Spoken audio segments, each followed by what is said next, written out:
One. Good afternoon, everyone, and thank you for joining the Attainable Housing virtual listening session. I'm your host, Jordan Lindsay. We are grateful for your participation and look forward to hearing your questions and comments. Just a few ground rules when we get to the Q&A portion. After the remarks, you can raise your hand with the Zoom feature located at the bottom of the menu panel, and I will call on participants in the order that their hands are raised. Now, in order to hear from as many people as possible today, we do ask that you try to keep your questions and comments to about 45 seconds. We also have Spanish interpretation services available if needed. My colleague, Marcela Rodriguez, will now explain. Marcela, to you. Thank you. Gracias, Jordan. Buenas tardes a todos y muchísimas gracias por participar en esta sesión sobre viviendas asequibles en el condado. Contamos con interpretación simultánea al español. Si desea escuchar la sesión en nuestro idioma, por favor diríjase a la parte inferior de nuestra pantalla de Zoom y hágale clic a la sección de interpretación donde encontrará la opción de audio en español. Muchísimas gracias. Jordan, back to you. Thank you so much, Marcela. Now I'll toss it to Council President Andrew Friedson to begin this virtual event. Council President, to you. Thank you, Jordan. Thank you, everybody, for being here today to discuss this important topic. I'm Andrew Friedson. I represent District 1 on the County Council. I serve as the chair of the Planning, Housing, and Parks Committee, and I'm currently serving a one-year term as the Council President. This afternoon, we're here to receive an overview of the Planning Board's recommendations.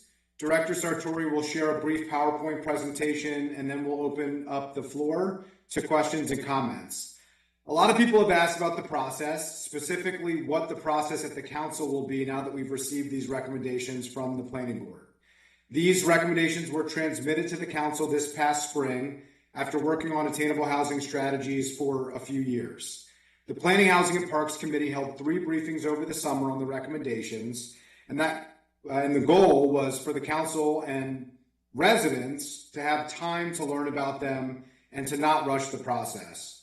Those 3 briefings are available online and are streamed on the Council's website. To be clear, there's currently no legislation that is before us. These listening sessions are not public hearings as part of the legislative process. It's a time for us to hear from you and to make sure that we are engaging with residents even prior to any legislation being introduced. Our council's analysts have been present in all the listening sessions that have been throughout the county and are documenting the comments and the questions that residents have. After today's session, council staff will gather the feedback from all of the sessions as well as the feedback sent via the web portal that's been set up, and it will be shared with all council members, including the several council members who are here this evening and most council members who have attended different sessions throughout the county. Housing has been a high priority for me during my time at the council, and we've made significant strides in the affordable housing arena, developing new and innovative tools to help increase our housing stock, whether through new construction or preserving naturally occurring affordable units. We've utilized the master planning process, and we've also utilized new tools at our disposal. The Planning Board has now recommended this additional tool in an ambitious set of recommendations intended to create more housing at different price points. I want to reiterate that we have before us a set of recommendations, not legislation. There's been a lot of misinformation that's been put out there, and I want to address some of it while you're here today. Some have made claims that the council is rushing something through that could not be further from the truth. If we were rushing, we would have drafted legislation and introduced it already. We took the summer to have these briefings that I mentioned earlier at the Planning, Housing, and Parks Committee. Now we're taking the time to have these listening sessions, and I just want to make sure that that is very clear that there is no legislation before us today. There was reports that there would be a vote that would take place in October. That is not accurate and not true. It wouldn't even be possible for us to take votes in October since nothing has been introduced at this time.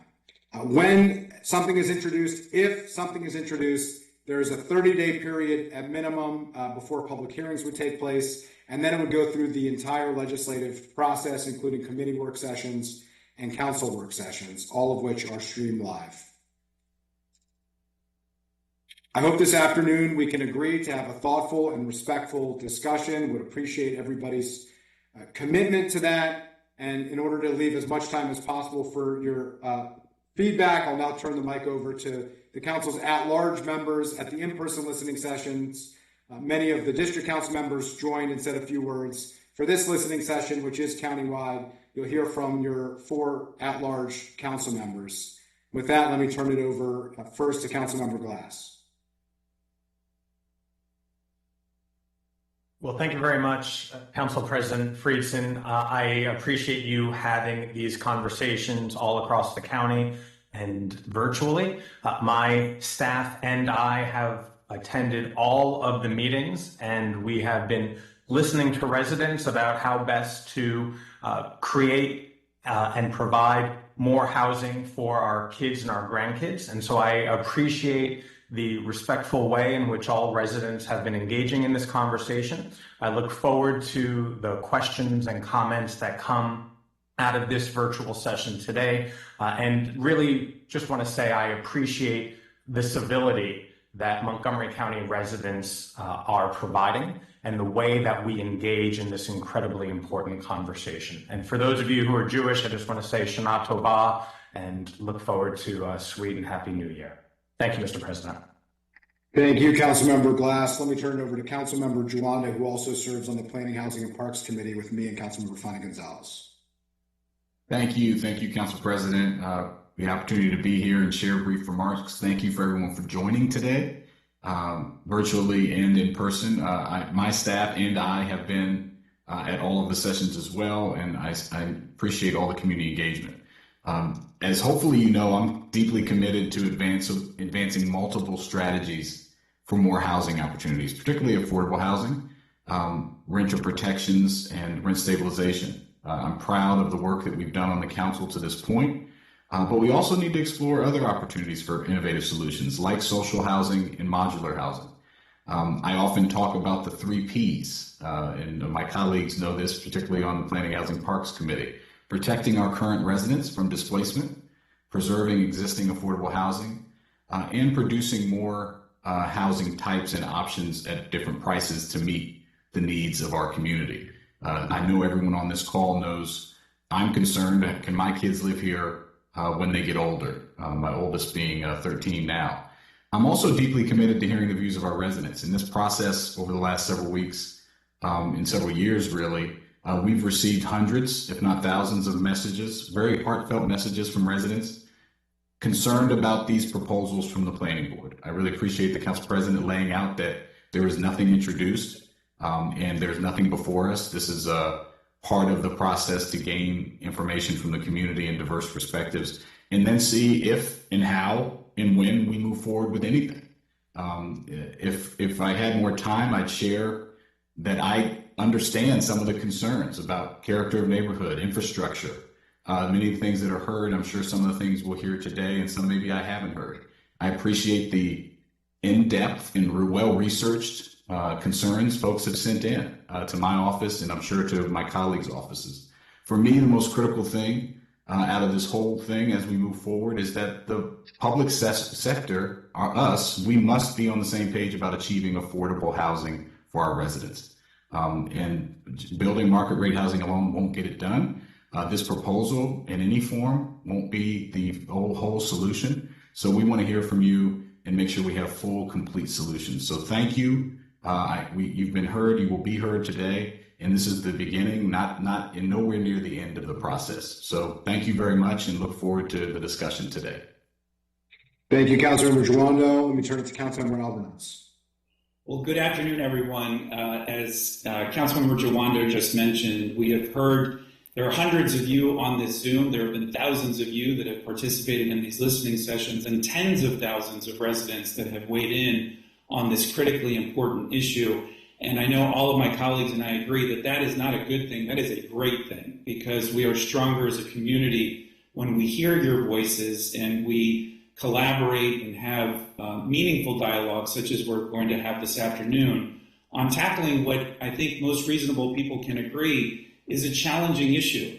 We have a riddle that we're trying to solve here in Montgomery County. We do have a housing challenge. It comes down to a supply and demand issue. There are many more people that want to live here and stay here than there are opportunities for them to do so.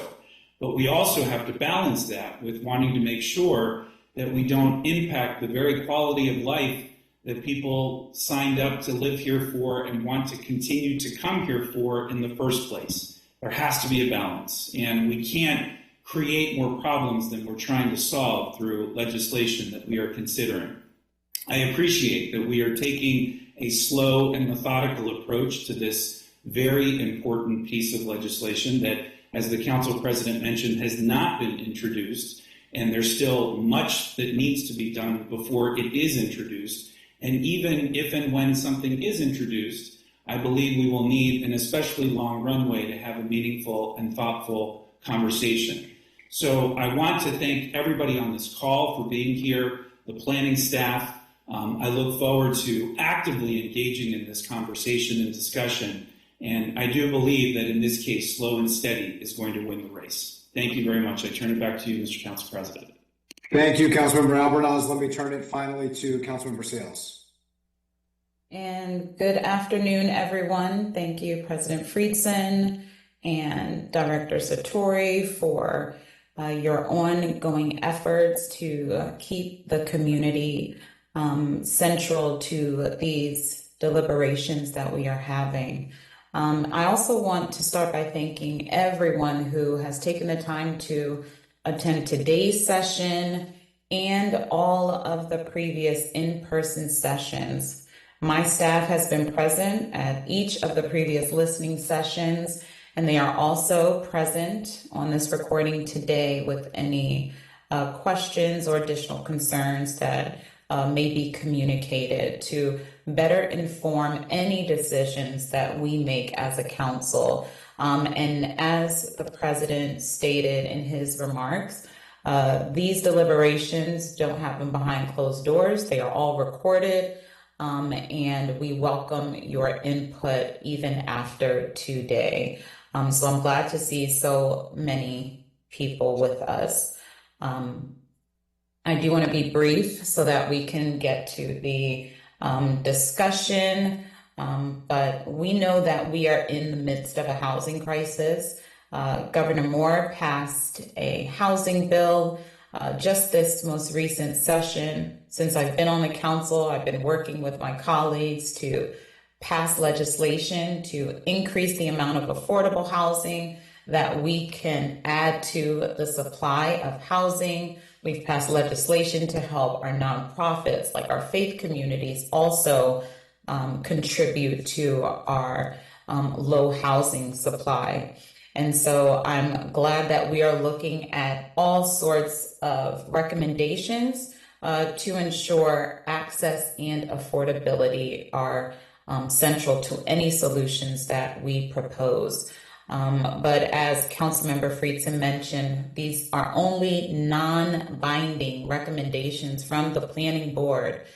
The Council has not yet considered any legislation, and I have not taken any position on any of these proposals. That's why your input in previous sessions and today's sessions are so invaluable.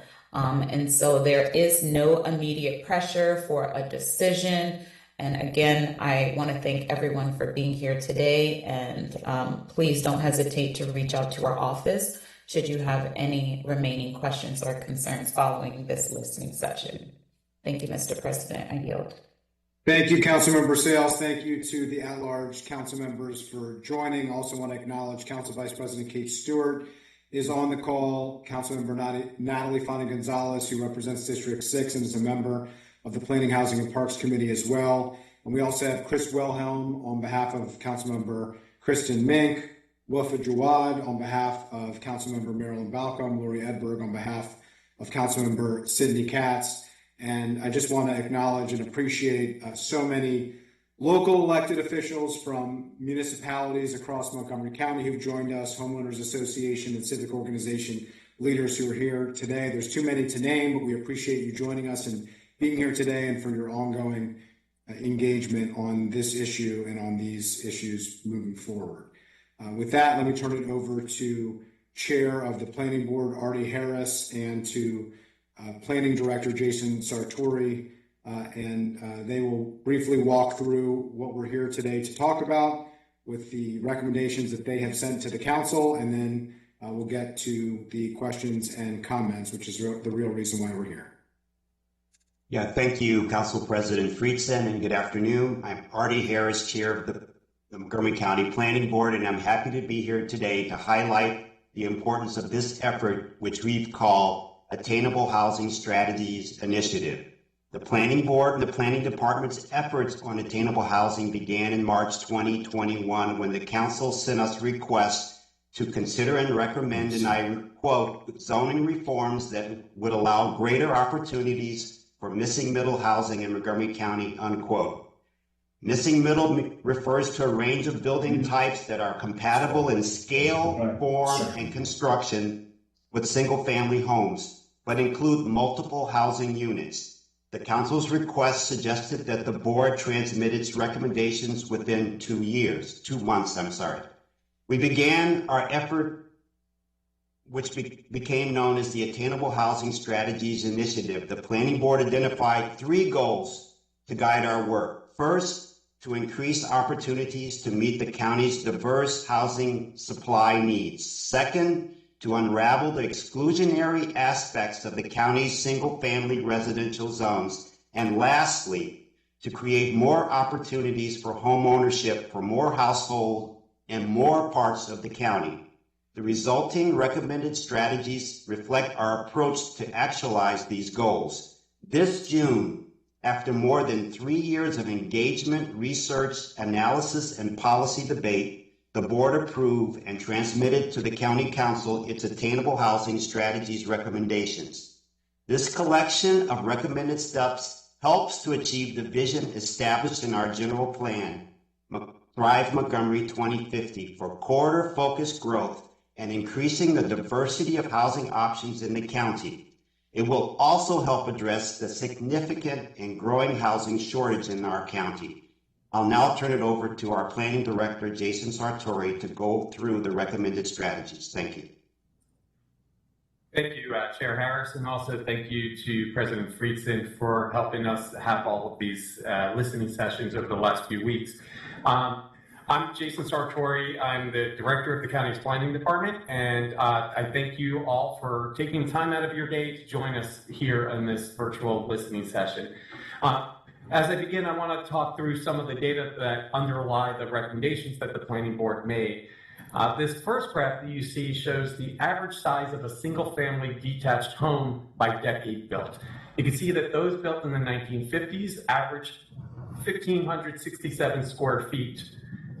The homes built in the in this most current decade average nearly 3,900 square feet. So you can see that homes have gotten larger and larger. Many of these larger homes that are being built today are tear down and rebuilt homes, which is when we have a smaller, relatively more affordable single-family home that's torn down and replaced with a much larger, more expensive new home. This is mostly occurring inside the Beltway, but we do see the tear down, rebuild phenomena happening all across the county, and that is contributing to a loss of affordability in our neighborhoods. One analysis we did on teardowns since 2011 showed that the average size of the original home was 1,500 square feet, and the average size of the replacement home was over 3,700 square feet. Even small, modest numbers of duplexes, triplexes, quadplexes, and even small apartment buildings along our corridors could help combat this trend. Next slide. So we've heard a lot about the relative affordability of these potential new types of units, but here's one data point that shows the impact that size has on affordability. In 2023, the average detached home in Montgomery County was sold for $970,000, and that's compared to $440,000 for attached structures, condos, and co-ops, and townhouses. In 2024, year to date, the average detached home was sold for more than $1 million. That's across the entire county. Now, the graph on the screen will show the distribution of home sales in Montgomery County in 2023 by sales price and type of home. What you're seeing now in the blue bars are our single-family detached homes that were sold in 2023. And you can see they tend to be towards the high end of the spectrum here, with the largest groups being in the $600,000 to $800,000 range and the $1 million to $2.5 million range. Now, in green, what you're seeing are our attached single-family homes. Those are townhouses, and you can see that they start to move a little bit down on this the price scale here, with the largest share being in the $400,000 to $500,000 range.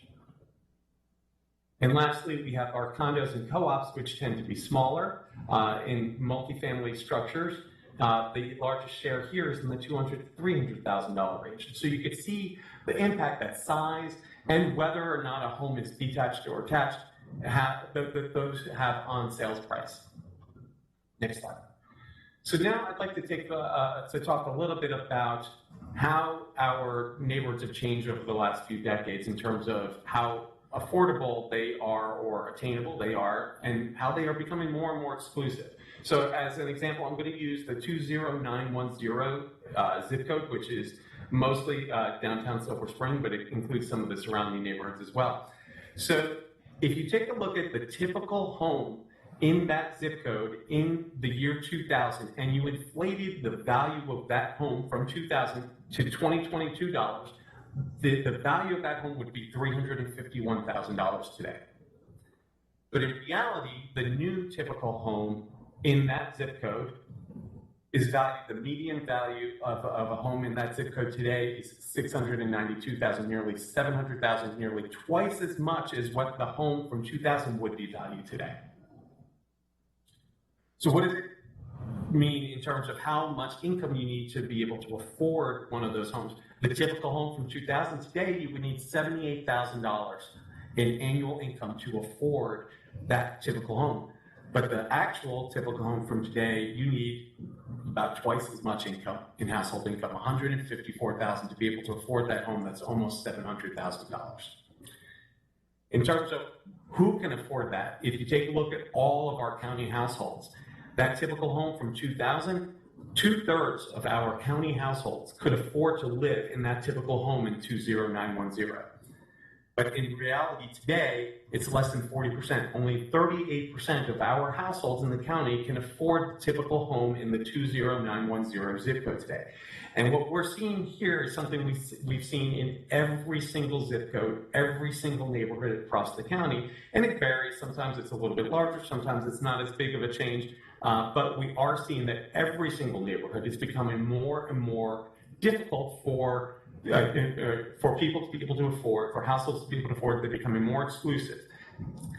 A smaller share of our households are able to afford to live in every single neighborhood. So what are we talking about? What can't we do today that we're trying to address in attainable housing? Well, if you take a look at the house that you see on the left, this is typical of what we see in that tear down rebuild market today in Montgomery County. A home that's torn down is replaced with a home that maximizes essentially what's allowed in terms of height, setback, meaning the distance to the neighboring property, the distance to the street in front, and the distance to the property in the back, as well as overall lot coverage. And so this is a single family home, and this is permitted by right in a third of our county today in our single family zones, where you can basically go to the Department of Permitting Services, request a permit, apply for a permit to demolish the existing home, and apply for a permit to build what you see there today. What you can't do is build what's on the right, which is the same exact structure, same building, same massing, same size, same height, same lot coverage, same distance from the neighboring houses. The only difference is this has 2 front doors because it's 2 separate units. So you can't do that today at all. So the recommendations that the Planning Board made cover 4 different single-family zones. And I'll show this and hopefully which will convey a little bit better what's allowed in each of these zones. But just to give you a sense of where these are, it's the R40, R60, R90, and R200 zones. So it's all the areas in the various shades of yellow with different things allowed in each of those areas. I'll also talk about the Thrive Montgomery 2050 growth corridor. So you can see them identified here on the screen, including the list of them on the left. These are growth corridors that were identified in Thrive as the areas where we want to focus growth over the coming decades in Montgomery County. These were not identified specifically through Attainable Housing, but Attainable Housing is using the growth corridors as part of its recommendations, using the growth corridors that were identified in Thrive. And lastly, this is another important geography with the Attainable Housing recommendations. This was a new concept recommended by the Planning Board, what we're calling the Priority Housing District. This is a combination of those last two maps. So what you see here is a 1 mile buffer in the bright blue, a 1 mile buffer, meaning a distance from each of our red line, purple line, and marked rail stations, and a 500-foot buffer from the center of each of those corridors where it falls into one of those 4 zones, the R40, R60, R90, and R200. So we have certain recommendations about what applies in these areas.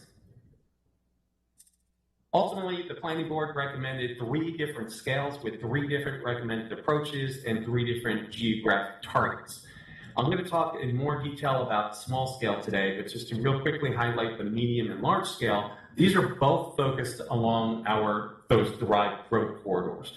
For the medium scale, what we are recommending is a new a new method of development approval that ensures that it guarantees community input in the process. It also guarantees different county agencies get to extensively review the applications and provide comments. And the Planning Board would also have the ability to rule on whether or not the development application is approved. So that is a very similar to processes that we already have in place today. The key thing here is that it's focused on those corridors. And in exchange for smaller unit size, guaranteed smaller unit size, that the applicant, the property owner, can build more units than they would otherwise be allowed. In the large scale, here we're also focused on those growth corridors, but smaller segments of them, and this would be handled through the master plan process. Here we envision creating new zones that are specific to corridors and help us achieve the type of what we've set out as our vision for or right on our corridors in Thrive in terms of access to multiple uses and access to different forms of transportation, transit, bike lanes, and also, a very pedestrian-oriented feel. So those are the larger and medium scale, again, focused on the corridors, not in the heart of our single-family neighborhoods. So the small scale is where we are talking about those single-family neighborhoods, the R40, R60, R90, R200 zones. We're recommending duplexes, triplexes, and quadplexes in certain places. These, again, would be required to stay within the existing development standards that we apply to a single-family home. So the same setbacks from the neighboring properties, from the front street, the same lot coverage requirements or limits, and the same height limits as well. A couple of things that are a little unique here is that, well, first, it would be allowed by right, just like a single-family home is today, but with one little caveat, and that would be that you would have to be in conformance with what we're referring to as a pattern book, and I'll explain that in just a second. So this is a new slide. If you've seen any of our previous ones, we wanted to give a little bit more clarity. So what the board has recommended in terms of where duplexes would be allowed, it would be allowed under the board's recommendation in all 4 of those zones, throughout those zones, R40, R60, R90, and R200. So that's everything you see there in the olive color on the map on the right. Now, with regard to the triplexes, these would be allowed by right throughout R40, R60, and R90, but in the R200 zone, only in the priority housing district. So you can see when we went from the last map to this map, the area starts to shrink in terms of where we would allow triplexes and focus more and more on our inner suburbs and those corridors. And then lastly, where the board would recommend quadplexes, 4-unit structures, only in the priority housing district, not throughout our neighborhoods. So this is focused on those areas that are within 1 mile of our transit stations and right along the corridors. So you can see, again, it's shrunk further. So I mentioned before the pattern book. Any applicant for a duplex, triplex, or quadplex would need to be in conformance with this pattern book, which is essentially a visual representation of our zoning code and zoning standards. So it would talk about massing, neighborly house details such as front porches or patios or sunrooms, and how you can accommodate those on a site. Not that you would have to have those. On-site parking and how you can accommodate that on different sized lots, different configurations of lots, different shapes of lots in each of the different types of zones, and where you could place the building, again, within those standards that are required, and how it speaks and communicates in ways with that front road. And the last thing I want to highlight in terms of the Planning Board's recommendations and relating back to that priority housing district is the parking requirements. So today, if you could build a duplex, you would be required to do 2 on-site or off-street parking, a minimum of 2 per unit. So that duplex would require 4 spaces on the property. What the board has recommended is outside that priority housing district, if there's no street parking present, you would still be required to build those 4 spaces. There'd be no reduction in that minimum. If there is street parking present, then there would be a 50% reduction, meaning that duplex would only require 2 total spaces for the 2 units. If you're inside the priority housing district and there's no street parking present, the board recommended that same 50% reduction. But if there is street parking present, then the board recommended a 75% reduction in parking. So that would be only 1 space for the 2 duplex units. And so I just want to highlight here on this last, before we turn to questions, if you scan that QR code on the left, that will bring you to a copy of the presentation that I just gave. And if you scan the QR code to the right, that will be an opportunity for you to be able to provide additional comments and questions, just in case we don't get to your question or comment. Pass it back to President Friedson. Thank you. Thank you, Chair Harris. Thank you to Director Sartori. We're now going to turn it over to Jordan to facilitate questions and comments, which is the real reason why we're here this afternoon. Given we have hundreds of people on this virtual session, so we can hear from as many of you as possible, we aren't going to respond to each question or a comment, but as has been the case at all of the listening sessions throughout the county, staff is tracking all the questions, comments, and concerns, and will be providing them to all council members, in addition to what we receive through the portal. And the portal will be open following this listening session as well. So if you don't get a chance to make your comments or ask your questions or raise your concerns, you'll have the opportunity to do that through the portal as we move forward through this process. With that, let me turn it over to you, Jordan, so we can get to the feedback that we want to hear from residents. Great, thank you so much, Council President. Now we're going to proceed to the Q&A portion. We kindly ask again that you raise your hand, and I will call on participants in the order that their hands are raised. Just for those who don't know, the raised hand icon can be found on the bottom of the Zoom menu panel. Click the participants button on the menu panel with the hand icon. Select raise hand, and I will then call on the participants accordingly. In order to hear from as many people as possible today, we do ask that you try to keep your questions and comments to about 45 seconds. The timer will be located right here on my screen, okay? So we'll go ahead and get started and see who has their hand raised. Up first, I see Miss Sarah Steffens. Hi, Sarah. How are you doing this afternoon? I'm very well. Thank you very much for this opportunity to speak. I just want to point everyone's attention to how this works if you're in a priority housing district. For example, I'm on a 16-foot street directly behind Connecticut Avenue. We have parking on one side of the street. Cars can barely pass when there is a parked car. Yet you are suggesting that quadplexes be allowed on my street, and under the attainable housing optional method, we can also have stacked flats, small townhouses, and small apartment buildings under a streamlined process. And I guess my comment is I don't see how this works. Similarly, I don't see how folks can walk over a mile to the metro station and just not have a car. And I'll stop there. I know you have lots of feedback coming. Thank you, Sarah. Up next, we have Al Carr. Al?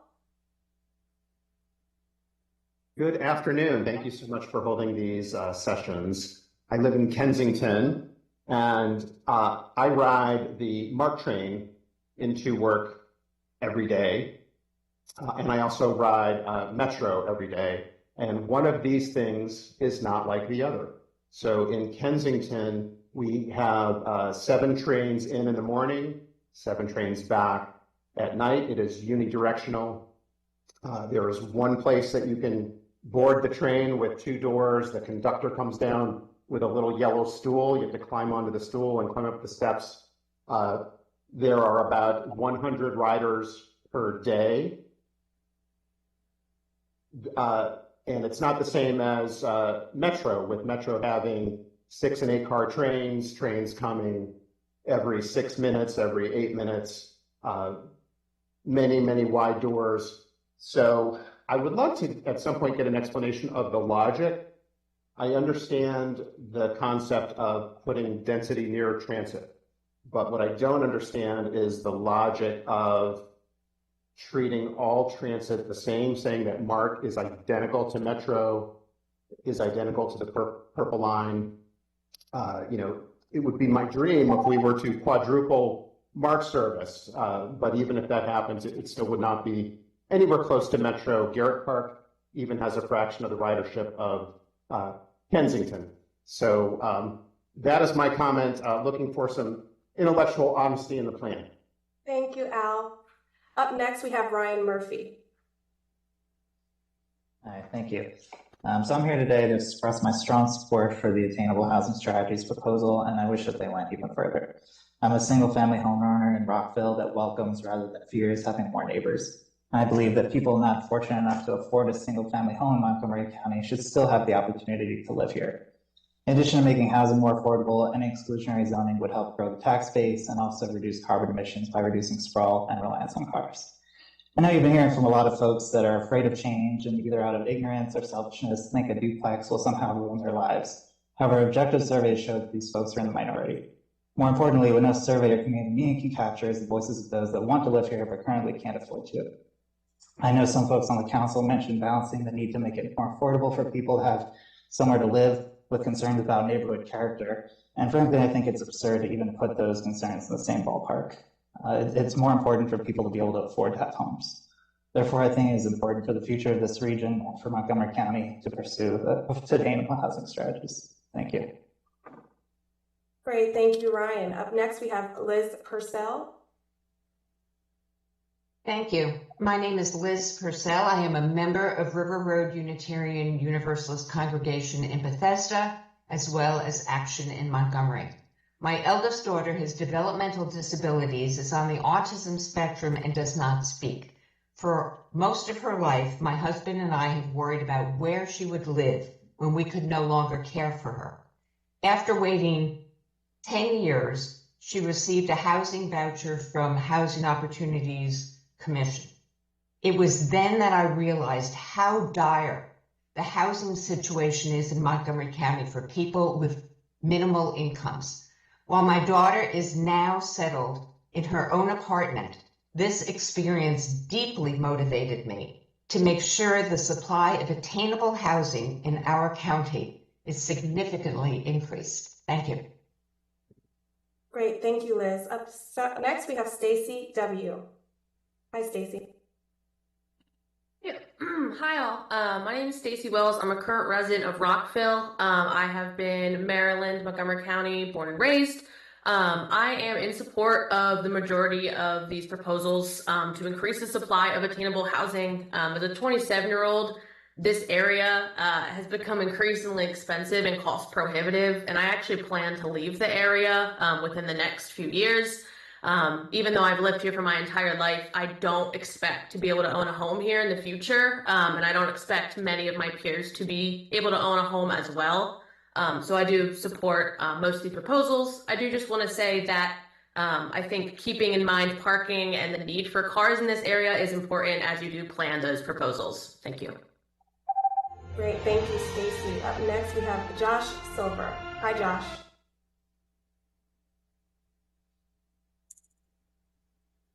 Did I unmute? Yes, you did. We can hear you. Thank you. Okay. Well, thank you so much for holding this important hearing. I just want to voice strong support for the overall point of this of the proposal. I live next door to a McMansion that has 2 people in it, empty nesters. That's probably about 6,000 square feet. And it destroyed a house that was about 2,000 square feet. If we continue on this path, we are only going to get affluent people living in our neighborhoods. And we are going to choke on car exhaust. We're going to choke on exclusionary zoning. We need a diversity of housing types so that young families and people just starting off and modest income people can afford. I'd rather have a teacher and a janitor living in a duplex next to me than an empty nester that probably has $1 million in annual income. We need diversity. This single-family zoning, the history of it was racial segregation, and we need to increase diversity and income diversity in our neighborhoods, and we need to thrive. And the way to do this is to have a variety of housing choices, including single-family housing, duplexes, triplexes, and quadplexes where it's appropriate. Thank you so much. Thank you, Josh. Up next, we have Susan Kahn. Hi, Susan.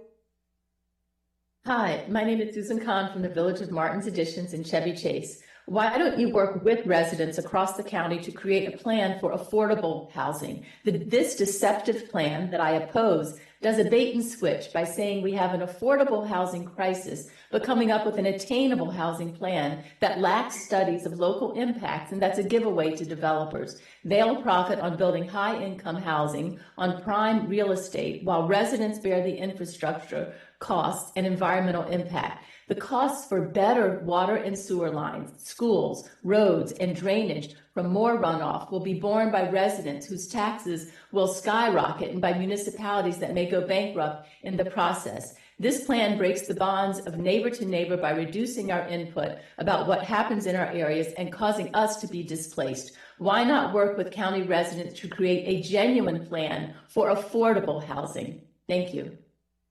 Thank you, Susan. Up next, we have Dom. Hi, Dom. Hi, everyone. My name is Dom Poehler. I am a homeowner in Silver Spring, and I am for the attainable housing strategy that the Planning Board has put forward. These changes are going to empower homeowners, enable growth, and decrease stress on our county's infrastructure. This expanded zoning is going to allow homeowners to actually renovate and expand their homes to better suit the needs of their family and their community. This is also going to be a boon for our county's tax base because having density is going to allow more people to live near transit and to put less stress on our infrastructure, meaning that we have more money for our schools, our parks, and just general infrastructure needs for our county. This density is also going to better our transit, and it's also going to mean that we don't need to have to worry about traffic as much because people are going to be living near transit-oriented developments. They're going to be able to live car-free lifestyles. So, and we're going to have less people commuting from Frederick County because that's right where most people are going. I do encourage this to be accepted and for it to be another tool because we are doing social housing, we are doing transit-oriented development, but this is going to help us have another tool to combat unaffordability. Thank you. Thank you, Dom. Up next, we have Sue Present. Hi, Sue. Hi. I support fair, safe, affordable, and appropriate housing. I oppose the recommendations. Planners misinformed us. The impacts on delivery of safe and adequate drinking water and critical water capacity for our fire hydrants are not regulated by the current policies. WSSC was not apprised of the recommendations until 3 weeks ago. Don't globally upzone our neighborhoods, but curb mansionization. Offer incentives in exchange for deed restrictions that halt destruction and expansion of single-family homes that exist, and put houses for lower-income homeowners on available county land in our neighborhoods. In just 1 year, we could add 200 houses. Please read my full comments, which support the Civic Fed's resolution on this subject. Thank you. Thank you, Sue. Up next, we have Pavy Bacon. Hi, Pavy. Hi, I'm Pavi, a mom of 2 kids, 12 and 9, and we live in East Silver Spring. I was one of the first to take advantage of the recent zoning changes that allowed ADUs in areas that were previously zoned only for single-family homes. Thanks to this policy, my parents now live in an ADU in our backyard, keeping our family close and connected. Policies like these, along with converting large houses into 2, 3, or 4 units, or building new house-like structures, give families more housing options. These choices allow people to stay in their community when their housing needs change, instead of being forced to move away. I believe these changes are crucial for creating a stronger, more inclusive county where both our economy and citizens can thrive. Thank you. Thank you, Pavi. Up next, we have Catherine Denby. Hi, Catherine. Hi, my name is Catherine Denby. I'm a resident and homeowner in Chevy Chase Village, as well as someone who was born and grew up in Chevy Chase Village. Annex D of the Montgomery County Planning Attainable Housing Strategies report, there is a discussion of similar missing middle reforms in other municipal jurisdictions across the country. The purported intent of this rezoning proposal in Montgomery County is to increase housing affordability. However, clearly the citizens, including myself, have a vested interest to make sure the end result is not a handout or profit grab for the real estate industry. In particular, given the high propensity of real estate interest and donations to some of the council members' fundraising efforts, including those of President Friedman in the past 6 years, you can understand why people would be interested in more information. And in these comparable jurisdictions, is there data about how many of these new units constructed in the wake of the zoning changes actually went to benefit low or middle income families, as opposed to providing maximal profit to real estate developers, home flippers, and the like? As a resident who supports affordable housing, but is concerned about this being a boon to the real estate community, orchestrated and funded in part by the real estate community and cloaked as an initiative for affordable housing, I would be very interested in seeing this data and urge the county to undertake a commission that studies facts along these lines, so we can see by analogy who the true beneficiaries of the proposed zoning changes would be here. Thank you, Catherine. Up next, we have the Donahue Company. Hi, yeah, I'm sorry, I couldn't change the name. My name is Chris Brew. I live in downtown Bethesda. So I wish we had more than one option here, and instead of an all or nothing. Let me explain. I was recently in Boulder, Colorado. Went through an R60 or single family neighborhood of $1 million homes. There were a dozen duplexes. I had no idea until I drove through that neighborhood about 5 times, because they looked like every other house. Rhythm, massing, etc. And I think where you're losing me and many of my neighbors is when we hear about mini apartment buildings in single family neighborhoods, when we hear about townhomes in single family neighborhoods. And I think if there was a middle ground option, walking before we run kind of theory, where we can embrace, I think people would embrace duplexes. I have no doubt people would embrace duplexes. You're losing people when you throw in the quads, the townhomes, and the mini apartment buildings. So if you could do something other than vote this completely up or down, I think you might make some progress. Thank you. Thank you. Up next, we have Shazka, correct me if I'm wrong. Hello, thank you for this opportunity.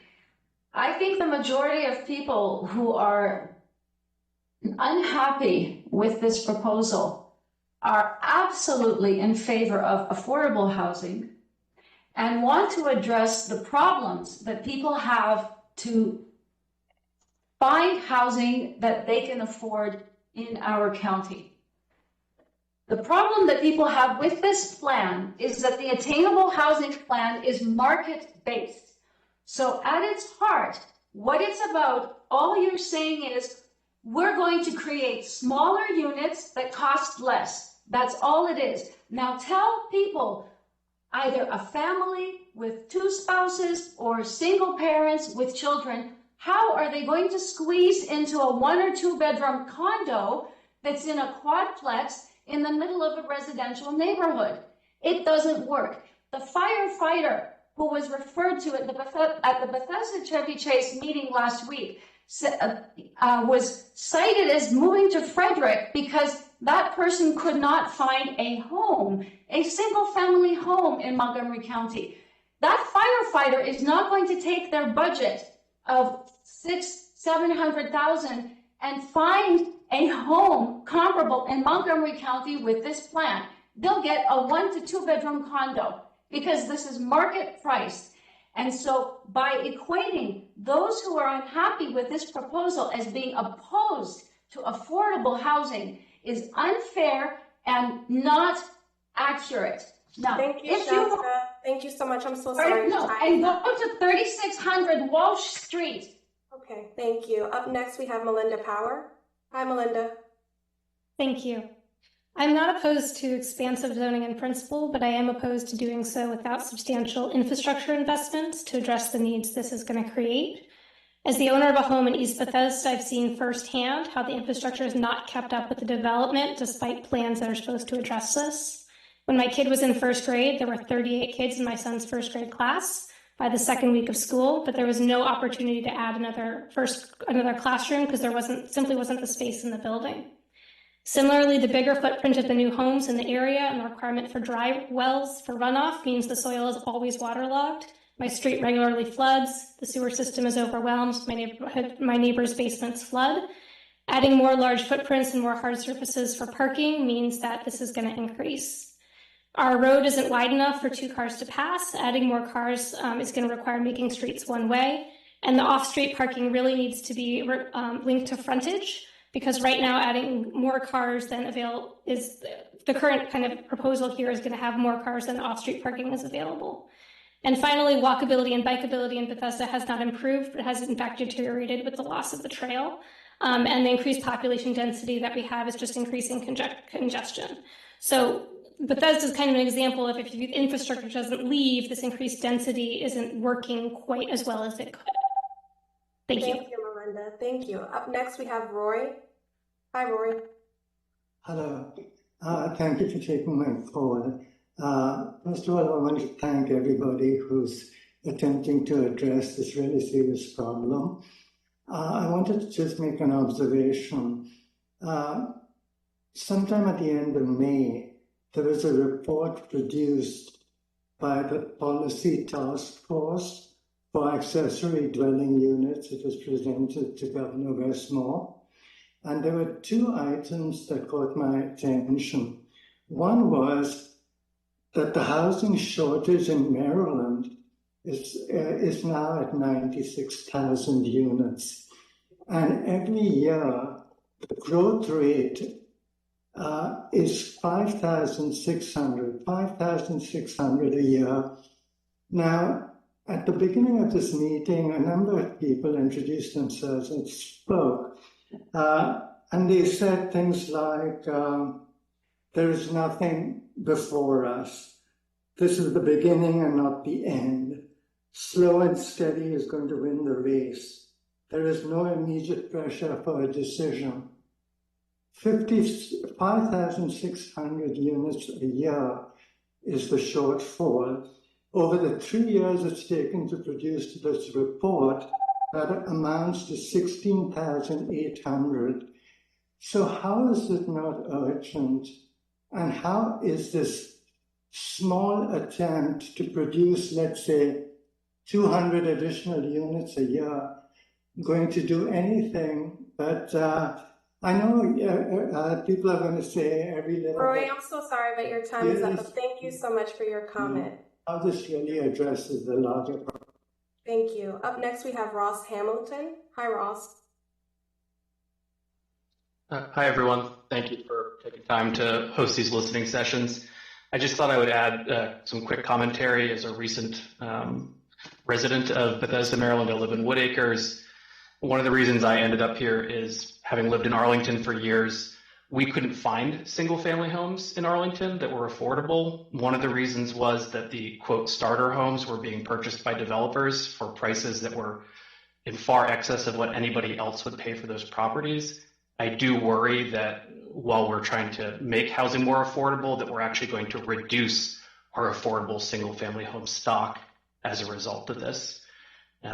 Second piece is, being a resident of Wood Acres is great. Our houses are quite small in comparison due to our HOA that prevents tear downs. We are on it, you guys have classified as a growth corridor of River Road, which I think is funny. We have no transit and we have no roads that can handle, at least internally, the traffic. And I do worry that if we supersede our HOA with these rules, we will go from having 2,000 square foot homes to, giant duplexes and triplexes. And I'm just worried that we're going in the wrong direction trying to solve the problem. Thank you. Thank you, Ross. Up next, we have Tony. Hi, Tony. Hello, my name is Tony Byrne. Thank you, Ms. Lindsay, Council President Friedson. I own a home, my wife and I own a home in the North Woodside neighborhood. We both had the luxury, I would say, the benefit of growing up in neighborhoods outside of Maryland where there were duplexes, triplexes, small apartment buildings, all interwoven in among itself. So it was a very healthy community, allowed for people to move up and down the ladder of great diversity and socioeconomic and racial and other factors. And when we moved to Montgomery County, we were shocked at what seemed like a kind of a quasi-apartheid, where apartments weren't allowed in single-family home neighborhoods, and there's very sharp divisions. Then, of course, we discovered the historical basis for this. And so my question really is, are we sure that this is going far enough? Are we sure, given the urgent need for additional supply that everyone acknowledges, are we pushing the envelope more here, first of all? And secondly, what can we do to open up residential neighborhoods to more renters? The majority of people in this county are renters. We should not be excluding them from the benefits that the rest of us enjoy if we're going to have a healthy, fair, and just set of communities. So I would hope, Mr. Harris, and that you would push a little harder to do more to increase supply sooner. Thank you. Thank you, Tony. Up next, we have Joe Gillespie. Hi, Joe. Yeah, hi, it's Joe Gillespie. I want to thank the Planning Board for their recommendations on this issue and the Council for their courage in allowing this work to continue. The report, I think, is incredibly well researched, and this multi-year public endeavor has confirmed the urgency of the county's housing crisis with, quite frankly, overwhelming data, and has produced great strategies for helping increase the housing supply in the county. When I first gave feedback on the early work on this topic in 2021, I explained that I think the county should move urgently on this because the everyday old, relatively affordable housing continues to be torn down and rebuilt as more single-family housing. Every day the council waits on these recommendations, opportunities to build more housing are missed. And on top of that, on a personal note, while I own a home in Montgomery County, I'm calling in today from Paris, France, where my family and I have moved temporarily. Here, my family, every family we know, lives in a very dense city full of apartments, and it's fine. The idea that I've heard suggested that families can't live in duplexes or apartments is, I think, entirely misguided, and it runs contradictory to my own experience living in apartments and single-family homes and other types of housing around the country and in Montgomery County.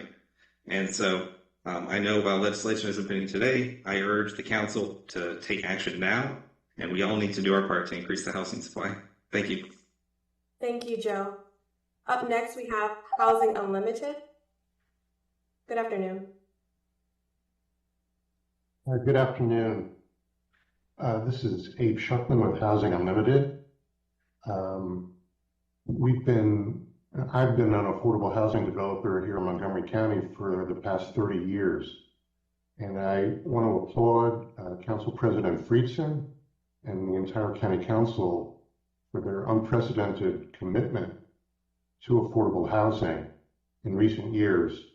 Affordable housing no doubt takes enormous resources and thoughtful care and planning. And I've been very impressed with the council president and the members of the county council in sort of putting money and resources into this important work for affordable housing. I think the general thrust of the policies are excellent. I do understand the point that some of these zoning policies have to be paired with resources to make sure that the affordable housing aspect of the zoning change indeed comes to fruition. Thank you so much, and I really appreciate this opportunity. Thank you so much. Up next, we have Abby Milstein. Hi, Abby. Good afternoon, and thank you for this opportunity to address you, President Friedson, and the rest of the Planning Board. As you all know, and as I have testified many times, the community of Lux Manor, in which I live, has been subjected to extreme infrastructure concerns. We have had massive flooding incidents that have been catastrophic and have destroyed many of the homes that our community resides in. For years, I have testified about infrastructure growth, and we have been supportive of missing middle and attainable housing in the Pike and Rose development along Old Georgetown Road, as well as along what is now Executive Boulevard and proposed attainable housing development within those areas. The community of Lux Manor has unfortunately borne the brunt of poor management of infrastructure when it has come to stormwater management, electricity management, gas management, and all these other infrastructure projects. To continue on this change of zoning in small residential communities such as ours will continue to be devastating. Right now, we are about to enter into a multi-million-dollar restoration stream project in our community. And I just want you to bear these projects in mind as we move forward with changes to the attainable housing plans and future growth. Thank you. Thank you, Abby. Up next, we have Frederick Marinucci. You can correct me if I'm wrong. Hi, Frederick. Okay. I'm a homeowner in North Bethesda. I want to compliment the Planning Board and the Council for having the courage to take on this crisis. The local target project identified 30,000 new units that had to be developed in the county to meet the housing need between 2020 and 2029. At this point, we've been averaging 2,400 new units over the past 4 years. To make that goal, we have to increase it by 50% to 3,600. Something's got to change to get there, and this is a modest and long overdue proposal to do that. I'd like to point out, though, that the OLO study connected with rent stabilization highlighted that 1 in 4 renting households in Montgomery County is paying over 50% of their income for housing. So we need more affordable housing, and specifically the middle scale development proposes units up to 19 units. I propose that the council consider raising that to a density bonus of 1 to get up to affordable housing MPDU requirements to address that need. Thank you for your attention, and I urge you to consider this and move aggressively to implement these. Great, thank you, Frederick. Up next, we have Mort. Hi, Mort.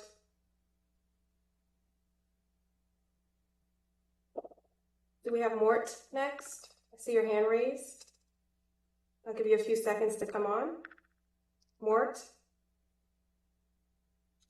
Okay, let's move on to the next person. And Mort, if we have to come back, we will. Okay. Up next, we have Droller A. I think now I can probably hear you. Thank you, and thank you everyone for taking the time today. I know this is a tough thing.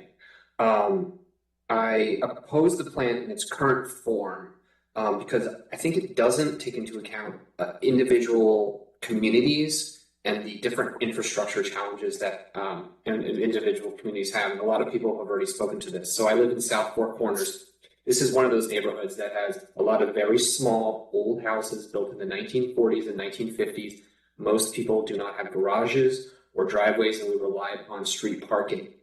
The idea, and it's in a priority housing district, so the idea that you could have a bunch of quadplexes put into our neighborhood where everybody already uses street parking is completely inadequate. There is no way our neighborhood can actually sustain that level of parking. Just because you are limiting the parking minimums, that doesn't mean people aren't going to bring in cars. Of course they are. So it's just going to completely overwhelm the parking in our community because there's no limiting principle. And it might be that, it happens slowly, but again, there's no limiting principle in this plan. Over time, this could overwhelm different communities. So I really would encourage you to take a step back and create a plan that addresses individual communities where they are. The only other thing I wanted to add is that I think it's unfair that you're putting all this mostly on the down county area. Predominantly, there are other areas like Clarksburg and Sandy Springs and a ton of other areas that I think need to share the burden of the affordable housing in our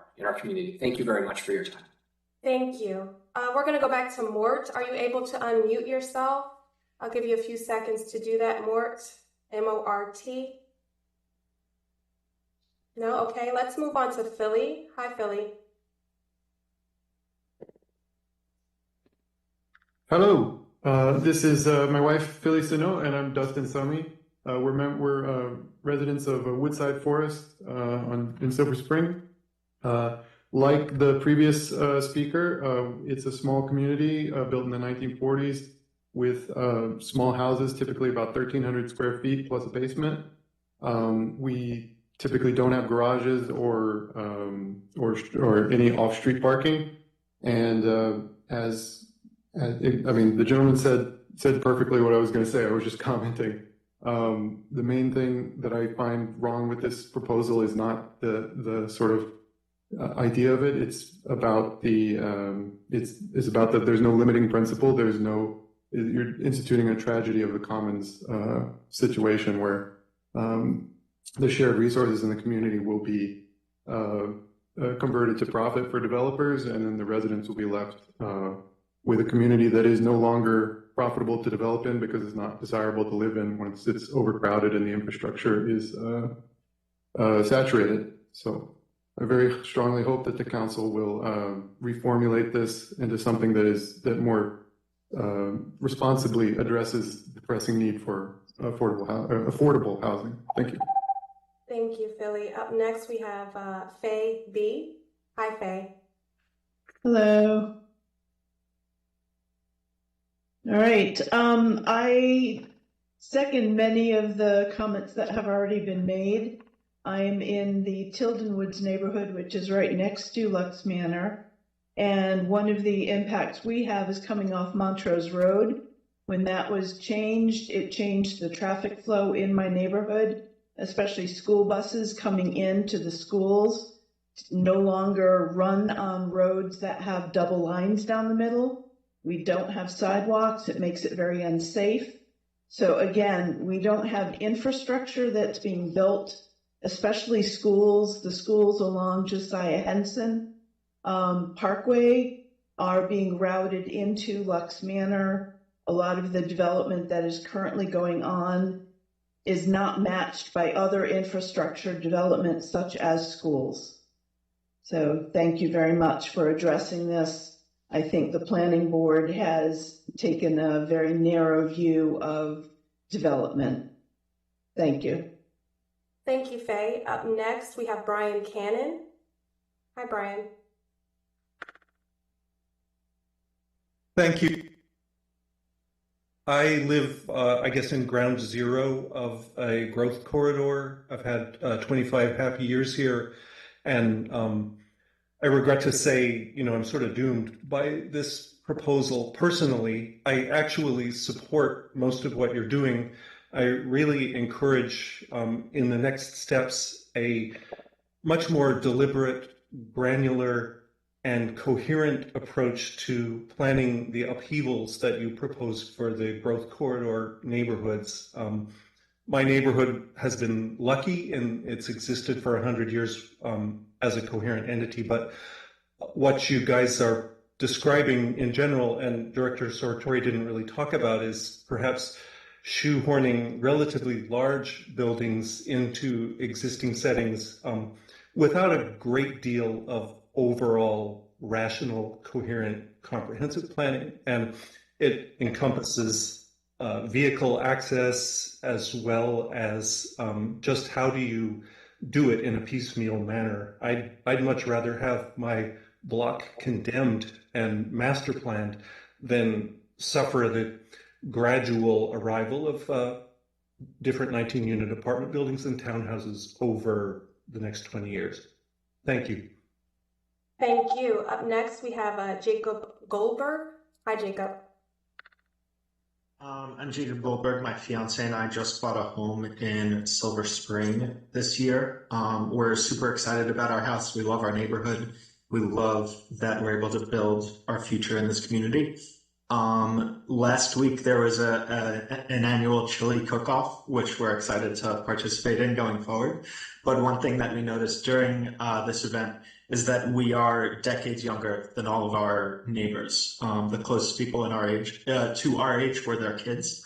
And I think that just highlights a big issue that we see with these types of forums. The people who benefit from these changes are not necessarily at the table, which is unfortunate. So, for a lot of our friends, they're not able to join us in home ownership because unless they are like us, dual income families with no kids, with either one or both of the partners being a doctor, lawyer, or other high income earner, it's just not possible in this area to own a home, and that's really unfortunate. I think one thing that's been mentioned in previous events is the bristling at the word exclusionary. And I think it is important to remember that the history of zoning laws are to exclude people from certain communities. They came about in the late 60s and early 70s as a response to the Fair Housing Act and the Civil Rights Act, and it's well past time to respond to that appropriately. Thank you. Thank you. Up next, we have Stuart. Hi, Stuart. Good afternoon. Yeah, good afternoon. Thanks for organizing this. I'm Stuart Dwyer. I moved to Friendship Heights 2 years ago. 1,400 multifamily housing units are currently under construction or planned for delivery in this neighborhood within the coming years. 5 blocks down River Road, we've got hundreds of townhomes and apartments under construction at Westbard. I'm not opposed to this development. What does concern me is the flawed rationale underlying priority housing districts that assumes metro is the answer to the transit needs of ever denser settlement. Studies indicate now that trips increasingly take place between activity centers, not suburbs to downtown and back, for which metro was largely conceived over 50 years ago. Incoming residents who are going to occupy these new developments will have cars, and they will cause congestion absent far more aggressive public transit development than anything I've seen contemplated. Allowing multiplexes in the narrow streets designed for single-family homes surrounding Friendship Heights would compound those issues to the nth degree.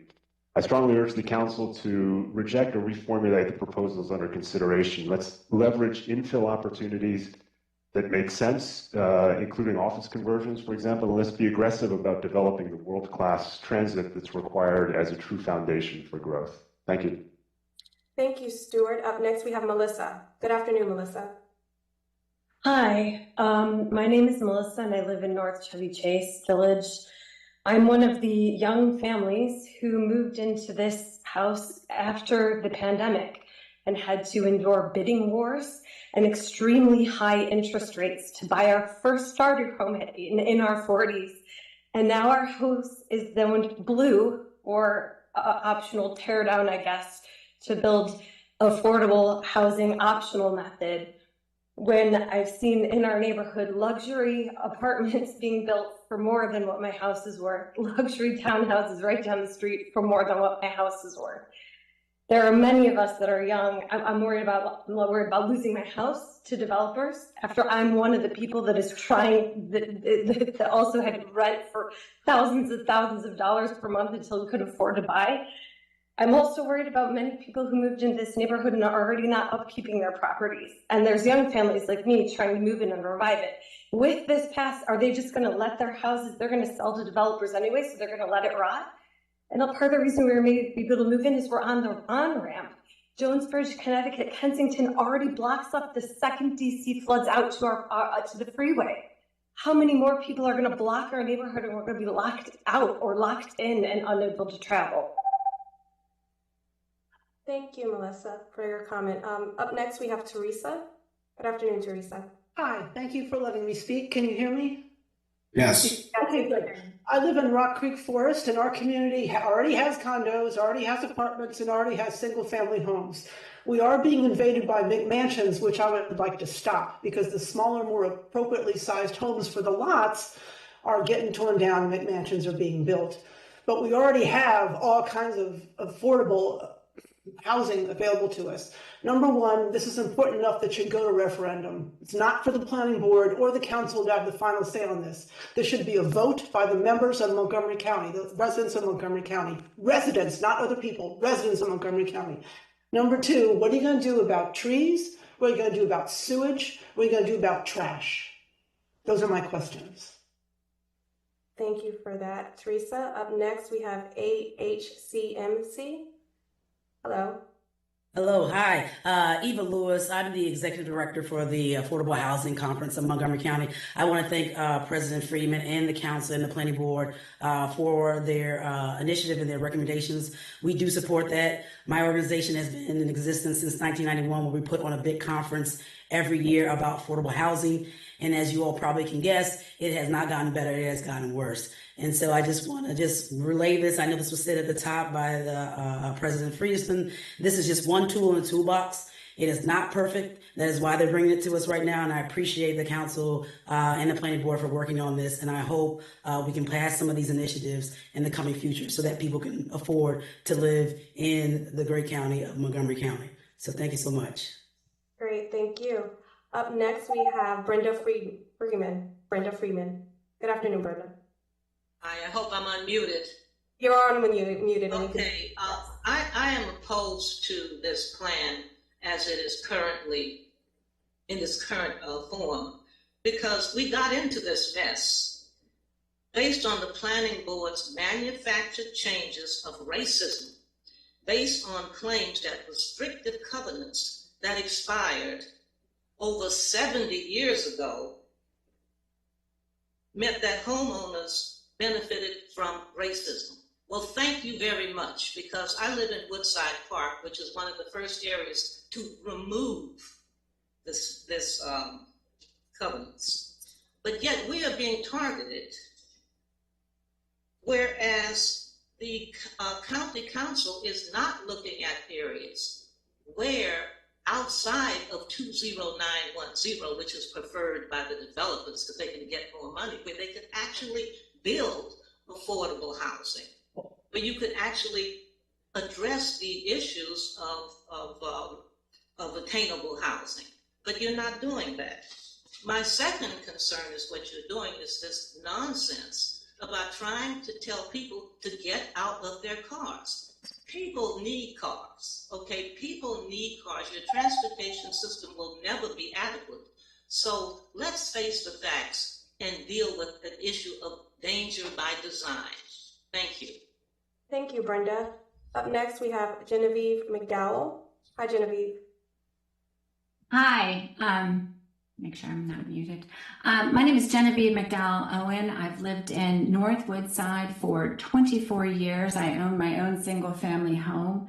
And I'm really concerned as I get older that there is nowhere for me to downsize to in Montgomery County. I'm strongly in favor of this proposal because I see no mobility happening in all these single family neighborhoods. I need a place for my young daughter to be able to afford to move into, and I need a place for my husband and I to downsize into, and that kind of thing is not happening in my neighborhood.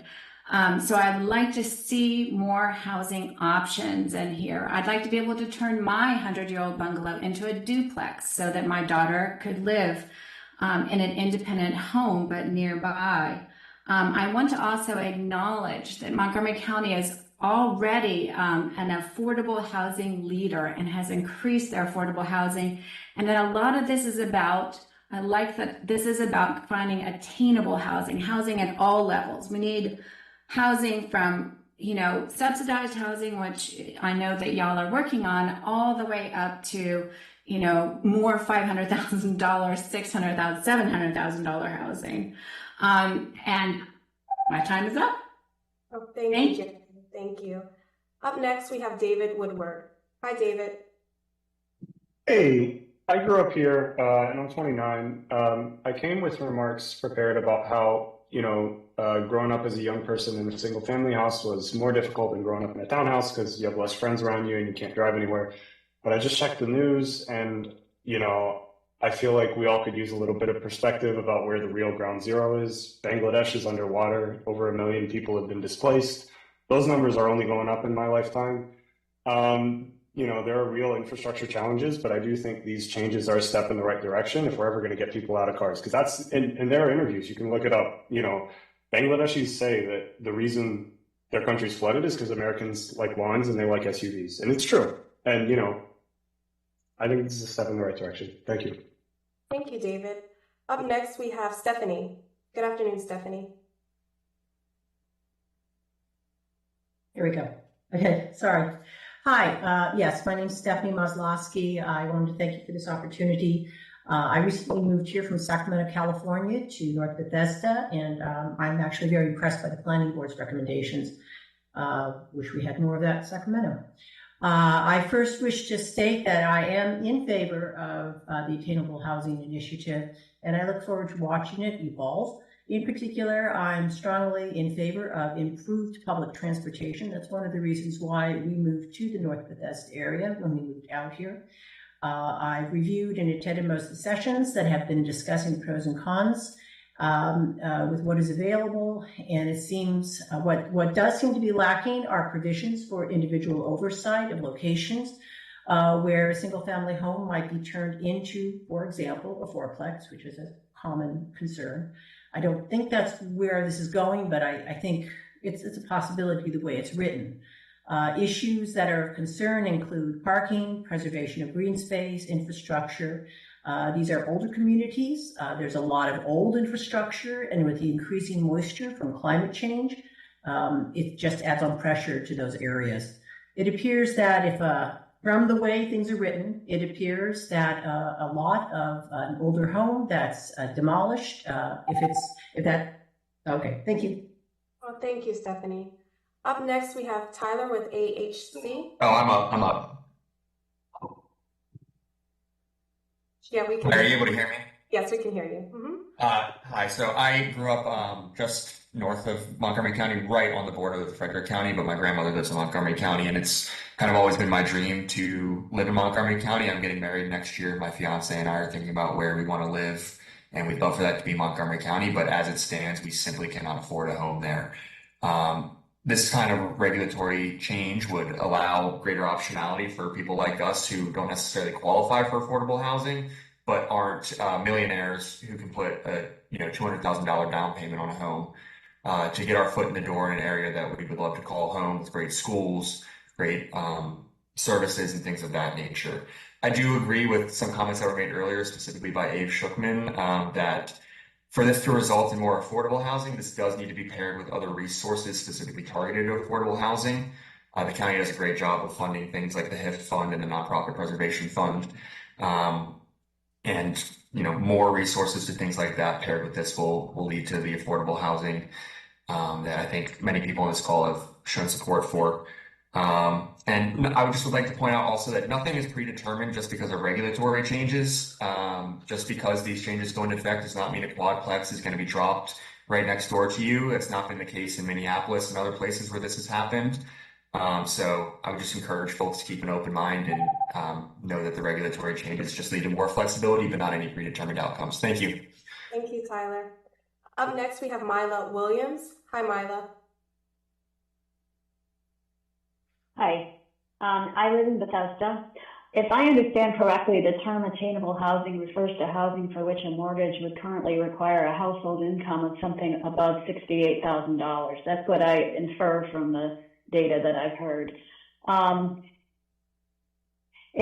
The County Council and Planning Board ensure that higher density at market pricing won't have the unintended result of an increase in the supply of unattainable housing, as has been the case with newly constructed townhomes selling for over $1 million in Bethesda. Given that the Attainable Housing Strategy Initiative as proposed does not take account of relative land values within the county, how will the council ensure that its approach will actually result in an increased supply of attainable housing, particularly in our county's higher land value zip codes? And importantly, what metrics will the council and planning board use to monitor whether the goal of an increased supply of attainable housing is actually being achieved? A 2023 Urban Institute study found no statistically significant evidence that additional lower cost units became available or less expensive as a result of increased density aimed at reducing housing costs. Thank you. Thank you, Mila. Up next, we have Maya Mahorta. Hi, Maya. Hi there. Yes. This seems to be extremely piecemeal, very puzzling, because I live in North Chevy Chase, where the lot sizes are from 5,000 to 15,000. How would you put a duplex or quadruplex on a small lot size? Is it going to be setbacks will be the same? This is going to make a lot of difference to parking as well, where you park, because the streets are very narrow, designed for small single-family houses in an era when a family owned only one car. So, and as other people have said, it needs much more aggressive transportation development and the nightmare of infrastructure not matching your increased density.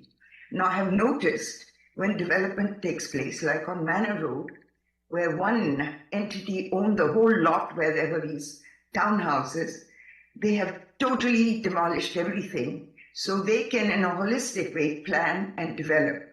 But piecemeal, small houses on 5,000 square foot lots. You showed an idealized version of a McMansion, which is turned into a duplex. And I presume it has on a lot that is rather adequate. So this seems puzzling and piecemeal and unsatisfactory, what you've described. Thank you, Maya, for that comment. Up next, we have NHVB. How are you doing? Good afternoon. Hi, good afternoon. Thanks for providing the opportunity. I am a homeowner in Silver Spring. I love my street. It's, I also love dense urban places like Logan Circle in Paris, but currently there are no sidewalks on my street. It's a two-way street. It's one lane for getting through. I love to walk. I'm big, I try to not use my car ever. I use a lot of public transportation, but I have to look behind my back constantly in order to make sure I'm not getting run over by people, cutting through the streets. I agree with others. I think if this is somehow modified, so to make sure that it does address affordable housing and that infrastructure concerns that we've been raised, including school capacity, are actually addressed and not just be like, oh, we'll figure it out. Or, it's going to be fine. No, there's not. It just seems like this is, I think that's why you're hearing a lot of pushback, because you have it's not really addressing our concerns. I think that there's, someone else mentioned, if you were just saying duplexes, I don't think you would hear so much opposition. But I don't understand how we're going to maintain characters of neighborhoods and ensure affordable housing in the current plan. Thanks very much. Thank you. Up next, we have Jeff D. Hi, Jeff. Hey, good morning. Afternoon. Sorry. My name is Jeffrey D. I'm the president and CEO of Habitat for Humanity Metro Maryland. Yesterday, we celebrated 100 years of Jimmy Carter, and we applaud the work of Council President Friedson and the Planning Board for bringing forth this topic to have this conversation. We think this is a good first step. We believe in an all of the above strategy. And it's not going to, we're not going to be able to solve the affordable housing crisis, not only in Montgomery County, but this country, by trying to limit one thing. And I think people brought up some very good points about infrastructure, and we are generally supportive of these ideas, with asking that there be incentives for people who are creating deeper levels of affordability for homes, and also mechanisms to prevent displacement. Thank you for your time. Thank you, Jeff. Up next, we have Corinne Marie. Hi, Corinne. Hi, how are you? Thanks for your time. I don't really have any prepared comments. This is all very new to me today, but I do echo some of the concerns of the prior folks that spoke, and my main one is really the affordability. I live in Bethesda, and if my house were torn down and you had a duplex, my house is probably worth about $800. The two townhouses on this property would probably be worth $800 each. So it wouldn't really make my house more affordable to my son who'd like to move closer. Most of the new houses, or even multi-houses that are being built in my neighborhood, there's an apartment for $2.3 million on Zillow right now, and a townhouse for 1.4. So I guess my question is, it's not necessarily a bad idea. I'm just trying to figure out and understand if the council has addressed, if it's going to be market prices, how are you going to maintain affordability? And I'm sure the infrastructure, that's also a concern, but I'm sure that will be addressed at some point. But the question is how are you going to make that happen? Great, thank you, Corinne. Up next, we have Jennifer Lavarelle. Hi, Jennifer. Hi, thank you. I first want to compliment Ms. Lindsay on her management of this session. You're doing a lovely job. Thank you so much. I've worked in affordable housing policy for 30 years. I'm opposed to the proposal as currently put forth because I believe it will result in the loss of relatively affordable single-family housing and a price increase for the housing that is put into place. The cost will be higher than the housing that's torn down. And I support commenters who have requested that attention be focused on providing affordable housing. I just have two comments and a question. So one comment is that I encourage either Director Sartori or Councilmember Friedson to make all households in neighborhoods currently zoned for single-family housing aware of this proposal. I received a lovely flyer when gas-powered leaf blowers were prohibited. I have not received any communication from the council about this proposal. I learned about it due to a neighbor. I also encourage the council to make available for public comment for at least 60 calendar days the text of any proposed zoning text amendment that would put this recommendation into effect. And lastly, I have a question, but it seems I'm out of time, so thank you. Thank you so much, Jennifer, for your comments. Thank you. Up next, we have Joan Bierweiler. Hi, Joan. Hello. I am a homeowner from Aspen Hill. Attainable housing, together with Thrive, has been a bait and switch. Attainable housing was to provide affordable housing. It did not. It provides expensive housing.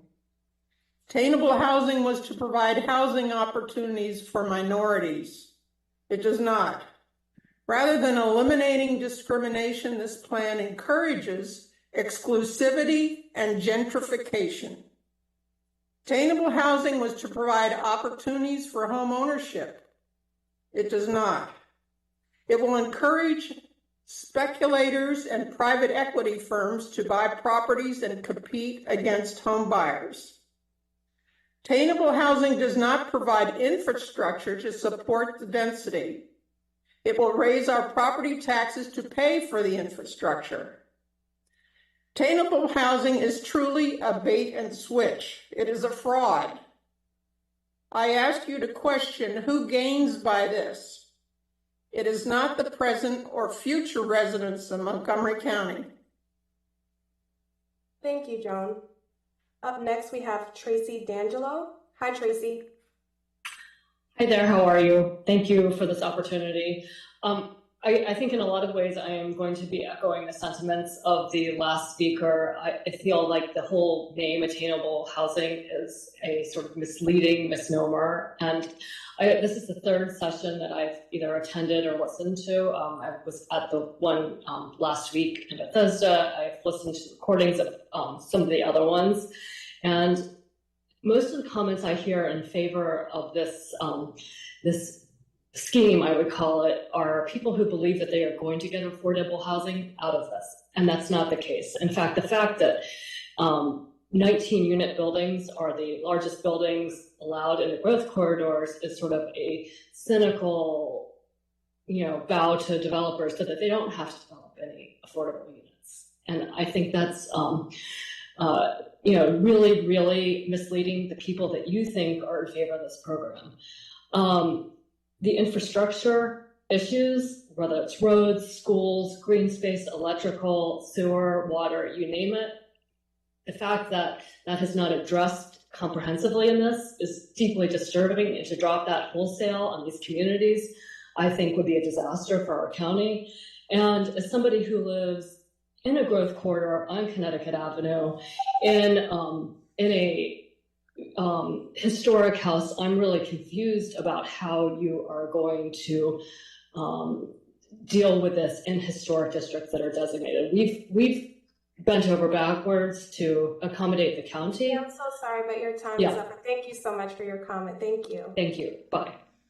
Up next, we have Joshua Leifer. Hi, Joshua.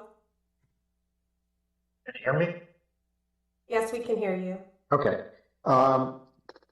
It seems to me the whole process here is happening backwards. Many of the residents who will be affected are in neighborhoods overwhelmed with overcrowded schools, cut-through traffics on old narrow streets, nonstop delivery trucks, lack of parking, outdated infrastructure, and increased impervious surfaces. It seems like infrastructures like schools and roads should be built first, and then the appropriate density, which can be accommodated, introduced on a granular street-by-street basis rather than a one-size-fits-all approach. Already in the last few years, we have seen building up of Chevy Chase Lake, Bethesda, Westbard, and that is in the vicinity of some of these neighborhoods without increasing infrastructure. There are areas in the county which this may make much more sense and may actually lead to more attainable housing in some of the less dense areas up county, etc. Thank you for hosting this talk. Thank you. Thank you, Joshua. Up next, we have RMCKAY, R. McKay, if I'm not mistaken. Good afternoon. I don't think we can hear you yet. We can't hear you yet. I'll give you a few seconds. Looks okay. What about now? No, but how about we circle back to you while we figure that out, and we'll come right back, okay? Up next, we have Kenny Hodge. Good afternoon, Kenny. Hi, everyone. Thank you for the time. Thank you for hosting this session. I want to echo concerns that have been expressed previously. As somebody who recently bought a single-family home in Chevy Chase Section 3, I feel like this plan is very one-size-fits-all. I would challenge you to explain how one of the denser neighborhoods in Montgomery County, like Chevy Chase Section 3, fits with this kind of policy, with the narrow roads that we have, with schools within our little community, how we actually fit these things. I also want to answer the question, I think, that I'm correct in saying that someone was asking why are we doing more than 19-unit apartment buildings? And the answer to that, to me, plainly seems that 20 units and above, you're actually required to have moderately priced units within your building.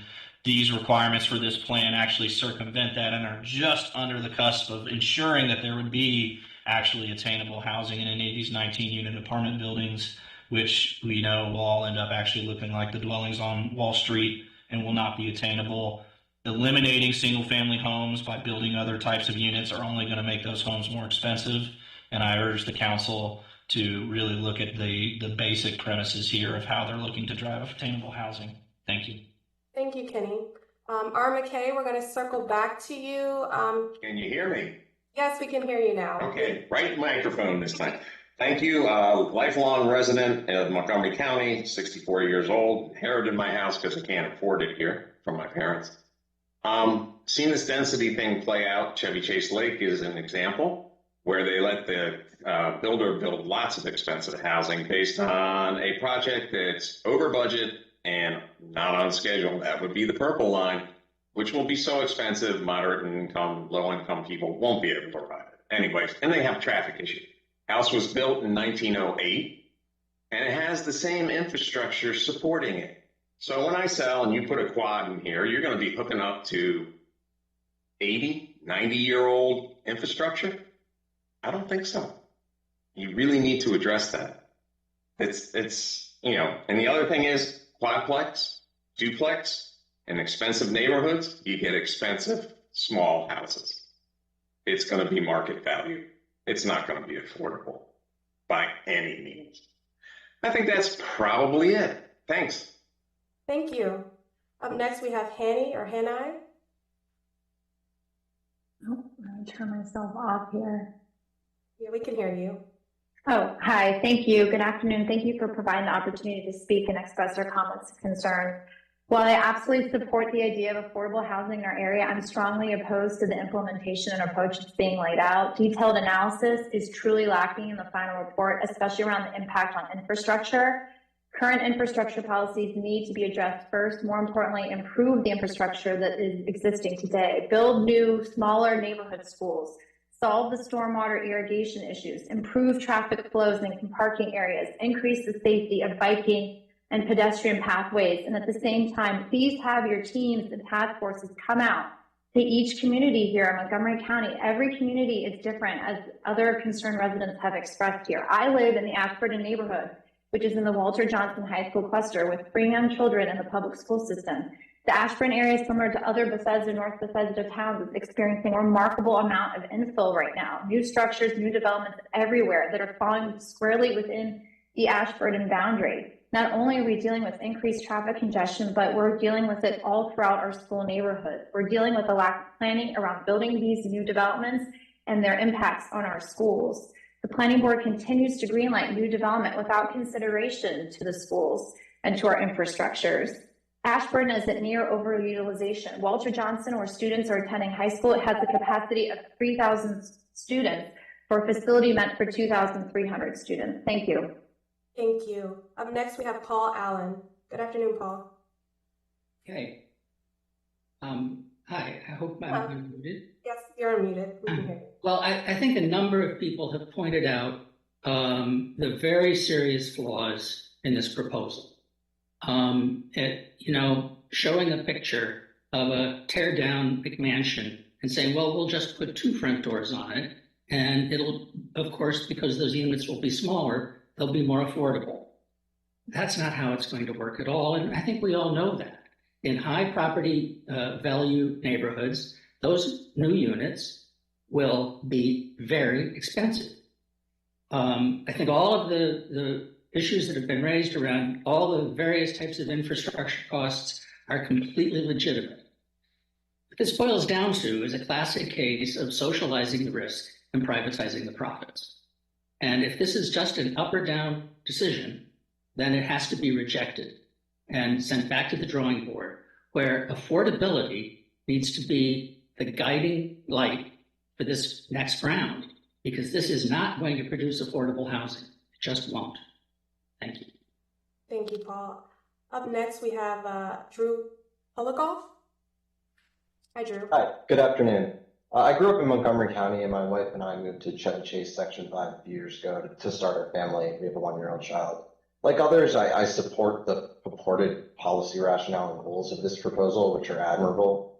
However, the proposal is oversweeping without being properly vetted, without being supported by corresponding infrastructure investments in these areas, and without taking into account the specific and differentiated needs of particular communities, including, as previously mentioned, with regards to preservation of greenery and trees, parking, traffic, and other safety concerns, which are paramount in Section 5. My street is extremely narrow. People park on the street, and it's unrealistic to think that there won't be more cars with this proposal and housing. As others have mentioned, a paramount concern to me is that there's no limiting principle and no check on developers in this proposal. I'm deeply concerned this will ultimately not only lead to unintended consequences, but also be directly counterproductive to the purported goals with respect to affordable housing, including with respect to pricing increasing, given the developer concerns that were articulated just now by Paul and a few minutes ago by Kenny, which I agree with wholeheartedly and want to echo. Thank you for providing this opportunity. Thank you, Drew. Up next, we have Brookville Knowles. Hello, my name is Maria Bender. I'm with Brookville Knowles HOA, but I'm on the call as a resident. In general, I support the goals of this plan, and as others have said, but not the approach. I've lived in Montgomery County for 63 years and in my single family home for 37 years. I've raised my kids here, and my plan has always been to age in place, but now I feel like the county wants me out to make room for younger generations. The first comment I have is it was brought up at a previous session that there are several pieces of vacant land left undeveloped, including White Flint Mall, Lake Forest Mall, and the Vitro site that has been vacant for decades. It was stated developers cannot afford to build at this time. We had COVID, which drove up cost of building supplies, and then we had high inflation. So my question is around what concessions is the county making to entice developers to move forward on these projects, which would provide a lot of units. And the second comment I have is the River Road corridor is limited to south of the Beltway. Seems most of Potomac is exempt from these proposed changes. I'd like to understand why. Thank you.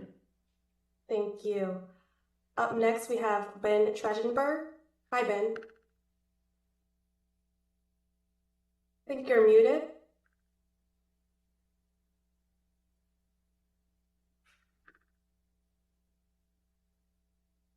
No? Okay, while you figure that, just give us a second and we'll circle right back to you. Okay, Ben? While we figure that out. Okay, up next we have Liz Dalgard. Hi, Liz. Hi, can you hear me? Yes, we can hear you. As others have stated, I am also in opposition to the proposal as of now. I agree with many of the sentiments expressed about just infrastructure, etc. My specific concern is with historic districts. As a resident of the Chevy Chase Village Historic District, I'm particularly concerned that this would undermine and significantly modify or replace many historic homes. Right now, the zoning would say that anyone can come in and convert a single family home by right. And most of the Chevy Chase Village Historic District would fall within the proximity housing district due to its proximity to the Friendship Heights Metro Station. So many historic homes could be demolished and replaced with quadplexes or other apartments. This development is not only unwanted by many in our neighborhood, it's within direct conflict with the stated goals of the county's Historic Preservation Commission and Chapter 24A of Montgomery County Code. At a minimum, the new zoning rules should make clear that these changes do not apply to historic properties or neighborhoods designated as historic districts. Thank you. Thank you, Liz. Up next, we have Monica Reyes. Hi, Monica. Oh, hi. Yeah, we can hear you, Monica. Mm-hmm. Oh, thank you so much. I live in Aspen Hill. Been living here for a long time. It's the only piece of land that I'm going to own in my life. And I'm opposing this attainable housing because it's not attainable. This is market value. They have telling to us minority that it's going to be affordable, and actually it's not affordable. This apartment building are going to start at $800,000. So it's not affordable for Latinos and Black. But as a result, it's going to be gentrification, and not only just gentrification, it's going to be displacement. We're going to be displaced, Latinos and Black. I mean, there is no other option for us. They're going to move us, they're planning to move us, I don't know where, to the hills in West Virginia, I guess, but we're not going to be able to be here or buy any property. So I oppose this program. This program is racist, didn't take in communication the minority communities, especially Latinos and Black. We don't have a voice here. So please listen to us. We live too We pay taxes. We are citizens. We are people. We deserve to be taken consideration by the county and the planning department. Thank you.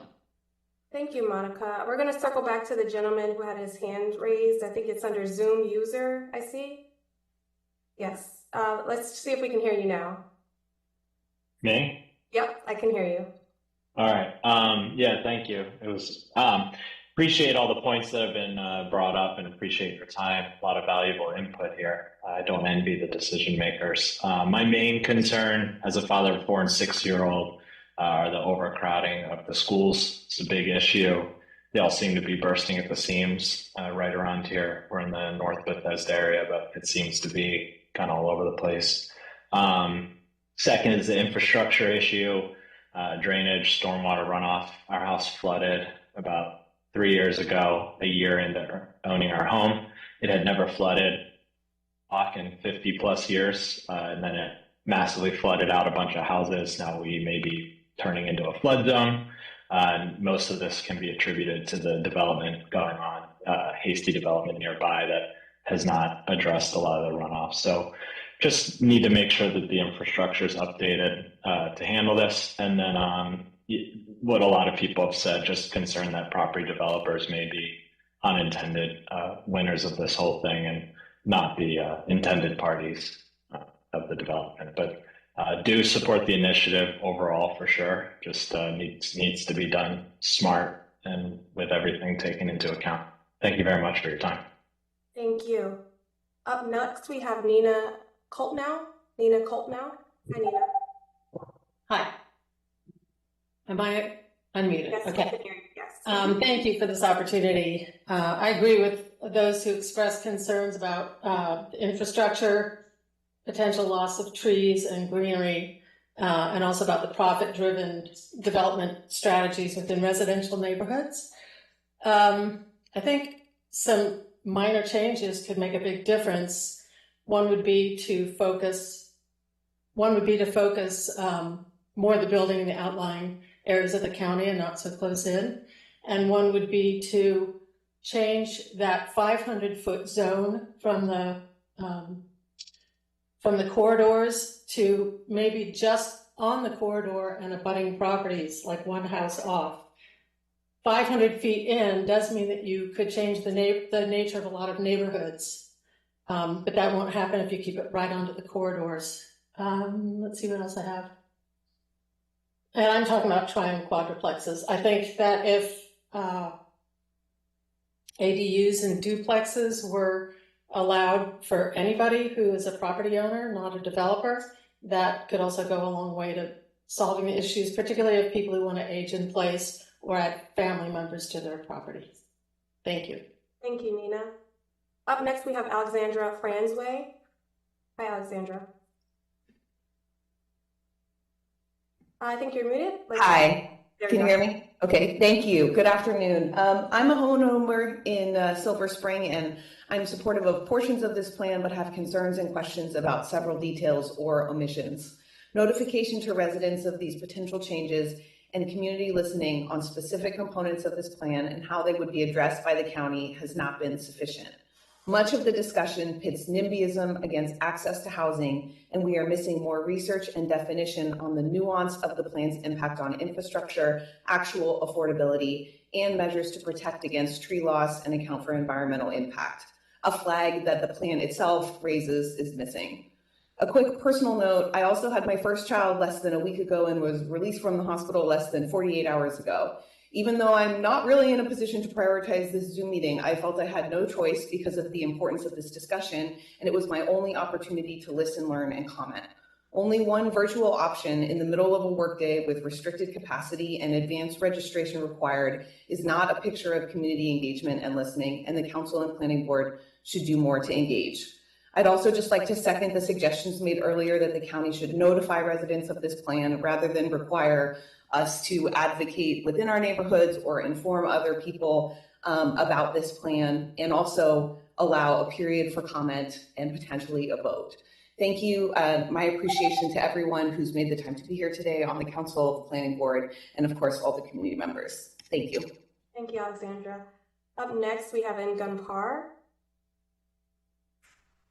and GUNPAR. Hi. Hello. Oh, okay. Sorry. Sorry, I'm not able to turn on my my camera as this is a work issued computer. So I work with the IRC, the International Rescue Committee, and I'm in the Housing and Logistics Department where we help house refugees and immigrants who have come to the U.S. And so I appreciate the work that's being done to address affordable housing in the Montgomery area. However, I am concerned about how we can effectively solve the issue for immigrants and refugees when even longtime residents and those who grew up here are struggling to afford housing, as what I've collected from this meeting. I just want to know what steps can be taken to ensure that the new arrivals or like particularly vulnerable populations such as like the refugees and I think, what was her name? Monica had mentioned that African and Black and Hispanic communities aren't left behind, where a system where housing is already scarce and unaffordable for many locals. Like, how can we balance these needs and ensure that affordable housing options are available for everyone without further straining the existing housing market? Thank you. Up next, we have GWC. Hello. Oh, is that me? Yep, that's you. It says GW. Okay. Can you hear me? Yep, Can you hear me? Yeah. Okay, sorry. I'm against, so this is a good first start discussion. I'm against, I believe that housing means ownership. I have a home in Howard County. I have a townhome in Germantown. I have seen Howard Hughes in Howard County buy up everything, talk affordable housing. Nothing is affordable in Howard County. So I've seen what developers do in that neighborhood in downtown Columbia, and I think you should use that as an example to look at. But I grew up in the Midwest, and in the Midwest, they did development different than they do here. They put the residencies at the end of the county and developed toward the major areas. But here they do organic from the cities. And so I think they just need to look at how they're planning these communities, because if you've already got an expensive area, I don't know how you're going to get affordable housing if the property is so expensive. That's my comments. Oh, one more thing. The CDFIs was a government instrument created to help develop communities. Have you had any discussions with the local CDFIs to get their opinions on the housing situation? Because many of them have funds for that. Thank you. Thank you. Up next, we have Liz B. Hi, Liz. Hi. Thanks for letting me speak today. First, on this Eve of Rosh Hashanah to our Jewish residents, Shana Tova. It's been a tough year. I pray for the safety, security, and support of your family, friends, and loved ones in Israel at this time of war in the year ahead. And as regards the topic at hand, I haven't heard anyone dispute that we have affordable housing crisis in MoCo. The problem is that the AHSI does not address affordability, and planning admits that AHSI is not an affordable housing plan.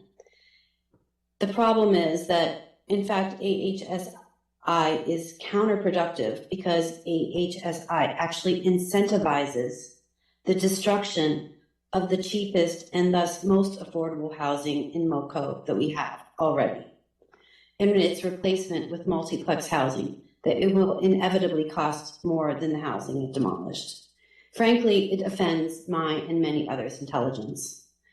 Upzoning is a new fad being tried across the county in less than 24 cities and counties. It's so new that there's no track record at all, and I cannot find any evidence of it producing affordable housing anywhere, and I've looked. I live in a small community called Village of Drummond. It's a tiny and strong 120-year-old community with 120-year-old infrastructure on a very narrow dead-end street. We are already being literally squeezed between a growing downtown Bethesda and DC. Our only egress is to Wisconsin Avenue and a tiny alley to Somerset. By planning's own analysis, a large proportion of our properties could be prime targets for developers, including some with perfectly nice smaller houses. Nobody believes AHSI would bring affordability to Drummond, and not a single resident in my community has told me they support AHSI. We simply could not handle it. Thank you so much, Liz. Your time is up. Thank you for your comment. Okay, up next we have Irving Lieberman. Yes, hi. Thank you for giving me an opportunity to speak. I'm sorry I can't get my camera and my microphone to work at once, and I thought the microphone might be more important. I appreciate the hearing, and I appreciate your soliciting public input and the remarks of people who've spoken before me. I wanted to comment a little more generally on process, which is, as a resident of Bethesda near Westbard, it seems to me that there's a tendency of the county government now to be pursuing initiatives without being mindful of the community's preferences. It seems that people who consider themselves experts and specialists advising the council believe they know better than the people who live in these neighborhoods. Westbard was universally opposed, or almost universally opposed, by the residents. The plan was put through anyway. It was the density. It wasn't that it was being redeveloped. The Little Falls Parkway Road has been closed off and greatly restricted. The council has said they would open another one of the lanes, although on a traffic eye, it's a year later, they still haven't done that. And now this is an initiative that would severely impact the value of people's homes, people who are committed to mortgages, people who are embedded in the community, and that the planning board has come up with a plan. I'm glad to see Councilman Friedson, who is my councilman, has said that it won't be a fast track process, but I just think that there's been a tendency of the county government now to just sort of imposing its views and its expertise on the citizens and disregarding what the citizens want. And I urge that not be done in this process. This is too important. Thank you, Irving. Thank you. Up next, we have Megan. Megan? Oh, hi, everyone. Thank you for this session today. And I really am impressed by, my neighbors and their comments. I think everyone is very intelligent in our community and really cares about this issue. And like the new mom, we are all taking out time from our day to address this issue. And I am, concerned and want to make sure that the process is as transparent as possible. I want to commend everyone here to my comments that I've submitted on this issue that are more detailed, but it really strikes me that these are important listening sessions, because it seems that the council and the planning board are possibly out of touch with what is going on in our communities, and that more of this needs to happen so that resources are appropriately targeted to where they need to be in our community. So, to that end, I'd like to see, the data on the housing shortage and how this plan will alleviate that, and how rezoning will support attainable or affordable housing in our community, how the infrastructure will be supported. I live in Rollingwood, we live in a forest, how that will be cared for, and where we can find information on how much funds have been reallocated to this whole planning process, where the third-party payments have been made to do these plans, and how much time has been spent by the council on this instead of it spending its resources on other issues that are really critical to this county. Thank you. Thank you, Megan. That looks like all the time we have. I'm going to toss it back to Council President for closing remarks. Thank you.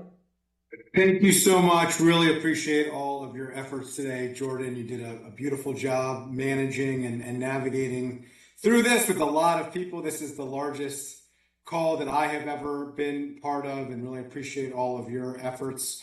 Thank you for all the comments and the feedback, and for being with us this afternoon. I also want to thank everyone for how civil and thoughtful you've been today on a topic that understandably evokes a lot of passion and a lot of emotion. I really do appreciate anybody who's willing to engage and to speak up and speak out and advocate for their families and their communities. So thank you. To clarify, since it's come up in several comments, this is not an all or nothing proposal. The council will not be voting on all of these recommendations in an up or down vote. There is no legislation that is currently before us. We have recommendations, and ultimately it will be up to the council. So that's why we're doing these listening sessions, and ultimately really do appreciate all the feedback, comments, questions, and concern.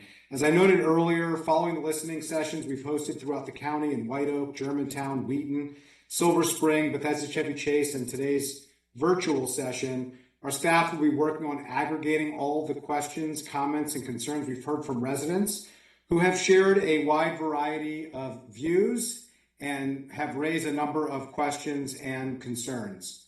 Those will be shared with all council members, and with consideration to all the feedback and some of the answers to those questions, the council will process what we've learned from you as we've listened to you, and ultimately we're going to decide how to proceed.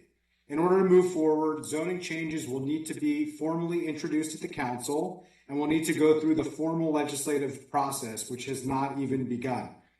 I just want to thank again all of our hardworking staff who helped to put this together, our public information office, who have been incredible, the IT team, my office team, and the planning team who work together along with the council staff, analysts, and attorneys. Really appreciate everybody for helping to pull this off. Thank you again to all of the residents and community members who showed up and who have spoken up and who have raised your questions, comments, concerns, both for, against, and somewhere in the middle.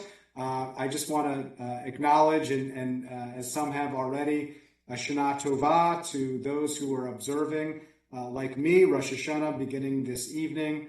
Wishing everybody a happy, sweet, and peaceful new year, whether you're observing or not.